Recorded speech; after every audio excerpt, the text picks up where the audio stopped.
Hindi pinahiya ng Pagara Brothers sa mga fight fans sa Dubai na naging saksi sa Pinoy Pride 32 Duel in Dubai 2. At dahil sa ganda ng Pinoy Pride Series, makakarating na rin to sa Amerika. Dayan Casilejo has the real score.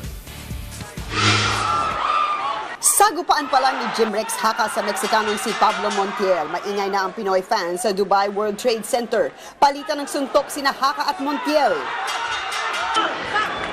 Bumagsak si Haka sa 4th round. Binilangan pero nakatayo.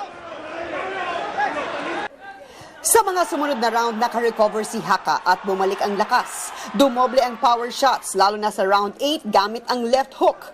Panalo si Haka via unanimous decision. Si Ramiro Alcaraz ng Mexico ang kalaban ni Jason Pagara. Unang round pa lang nagbuka ang isang sugat sa ibabaw ng kaliwang mata ng Pinoy.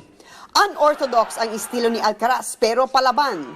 Sa round 8, may isa pang cut na nagbuka sa kaliwang mata pa rin ng Pinoy. Dahil sa lalim ng sugat at tuluyang pagdugo, inihinto ang fight sa rekomendasyon ng doktor. Sa scorecards ng tatlong judges, panalo pa rin si Jason Pagara. Bago ang main event, binigyan ng Hall of Fame Award si Donnie Nietes ng Pinoy Pride at ABS-CBN para sa kanyang pagiging world champion ng 8 taon at 11 title defense. Proud si Nietes sa natanggap na parangal. Hot na hot si Prince Albert Pagara sa main event laban sa Mexicanong si Jesus Rios. Matingkad na dilaw ang suot ng Pinoy sa pagdepensa sa IBF Intercontinental Junior Featherweight Belt. Unang round pa lang humataw agad si Prince Albert. Knockdown si Rios. Bago makarecover, nagbitiw ulit ng left hook ang Pinoy. Bagsak muli ang Meksikano. Ito na ang ika-24 na panalo ni Prince Albert.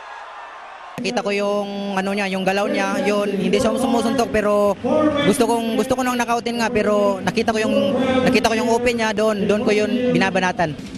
Sobrang excited ang magkapatid na Pagara na lumaban sa Amerika sa unang pagkakataon. Pagkatapos ng kaunting pahinga, balik ensayo na sila. Excited na akong lumaban sa Amerika kasi para makuha ko yung world title fight.